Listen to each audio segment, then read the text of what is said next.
Welcome to Motivational Interviewing and the Brief Intervention. In this session, we'll take an in-depth look at steps in the brief intervention based on motivational interviewing. The brief intervention is a semi-structured interview that is based on motivational interviewing principles and is designed to be conducted in 5 to 15 minutes. The goals of the brief intervention are fluid and depend on a variety of factors. The algorithm helps healthcare providers explore health behavior change with patients in a respectful, non-judgmental way. Instead of telling the patient what changes he or she should make, the intervention is intentionally designed to elicit reasons for change and action steps from the patient. It gives the patient voice and choice, making any potential behavior changes all the more empowering to the patient. Since no two patients are the same, the clinician must remain open-minded and fluid in what they attempt to accomplish. Readiness to change is a key issue. There are 5 basic steps in the brief intervention, as listed on the slide. We'll review each one as part of the program today. The brief negotiated interview form is part of the SBIRT toolkit. Having a copy in front of you during the program may be useful. We recommend using the form and following the steps as they are described here when a brief intervention is indicated in clinical work. The first step is to establish a relationship with the person. Starting with a general conversation helps build trust that is needed to talk about their personal decisions and issues. We also ask permission to talk about scores on screening tools, such as those for alcohol or drug use, the audit or DAST. And if the person turns you down, says they don't want to hear it, what then? This is one of the times we offer advice in the kindest, most caring way.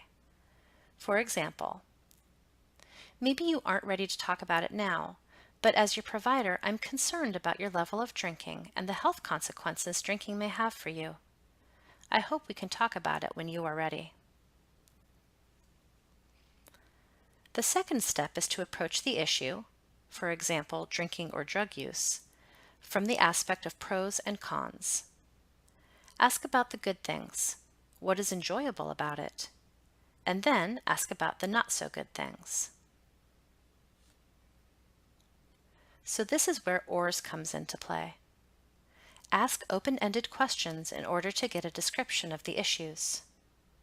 Work to avoid yes or no questions that mostly just put the person in an answer trap that can lead to resentment and doesn't go anywhere. Think carefully about reflective listening as you frame your questions and responses. Summarizing is another important part of ORS. This is where we make sure that we have heard what was meant. Check for understanding. Double-sided reflections can sometimes offer the balance between the pros and cons the person has offered. In the third step, the goal is to offer information and link their current behaviors to known health or social risks. But we always start by asking. This demonstrates respect and avoids the authoritarian, "Let me tell you what I know about your behavior," that is a big turnoff for most people. So first we ask permission, and most of the time people are interested and willing to talk. For example, contrary to common perceptions, talking about substance use is not a taboo for most people. If providers ask, they will talk. The next step is to talk about risks. Personalize the conversation. What do you know about the patient's health history? Have they had a recent fall or accident? Are there social problems like arguments with their spouse or children? And as we talk about complications or risks that apply to the person, we ask for their point of view. What are your thoughts about that? It's all about the person's way of thinking about the pros and cons, and working to find a way to motivate them to try a healthier approach without telling them what to do. The fourth step is to think about the person's readiness to change. We use a ruler to do this, with ratings that range from 1 being not at all ready to 10 being extremely ready. As the slide says, we rate readiness, but also the importance to the person and their confidence to make changes. Pain scales are a good example of how the readiness ruler works. If the score is a 1 or 2, that often signals the person isn't ready, and it may be best to pause and review the issue again later. But if the score is 3 or higher, reinforce the score, and then ask, why not lower? This may seem contrary, but it helps the person identify what is in favor of making changes. What helps them be a 3, or a 5, or a 7? The fifth step is to negotiate a plan for doing something different. The ideas need to come from the person, not the provider. This is perhaps the hardest part for lots of helpers who are quick to jump in and offer solutions. Instead of offering advice or guidance, which is the tendency for most providers, go back to open-ended questions. What might they try to do differently? What options are available? Be sure to reinforce strengths based on what you know. This is the A, or affirmations, in the ORS approach. We can also help the person think about who or what is available to help support changes they are willing to make.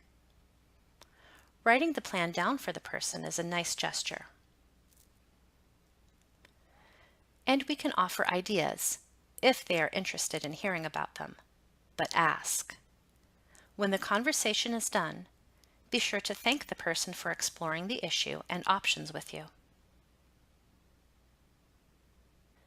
Throughout the brief intervention, we use the skills that are the foundation of motivational interviewing. This takes practice and can be difficult for helpers who are either used to solving problems for people or being the kind of expert that is unconcerned with the person's view of their life and choices and options. The brief intervention gives providers a structure to follow, but the success relies on the skills, abilities, and heart of the person doing the interview, you. Your compassion, care, and interest in the person is critical. Your willingness to listen without judging and ask for permission to talk about what you know makes all the difference. And as we noted earlier, the process is fluid. No two people are alike, so no two brief interventions will likely be the same. As before, the brief negotiated interview form that is located in the toolkit is designed for use in daily practice. This observation sheet is also included in the toolkit. When you practice the brief intervention, this form will be used by the person who plays the role of the observer. It will help you track whether the person playing the role of the provider successfully followed the steps in the brief intervention. Let's practice using the brief intervention in a role play. There are 3 parts: the client, Connie, Jean, or Robert, the counselor, who will use the brief negotiated interview form, and the observer, who will use the observation sheet. As you practice, be sure to take turns playing the client, the counselor, and the observer. Keep in mind that you should take no more than 10 minutes for each. Thanks to our funding agency for supporting this program.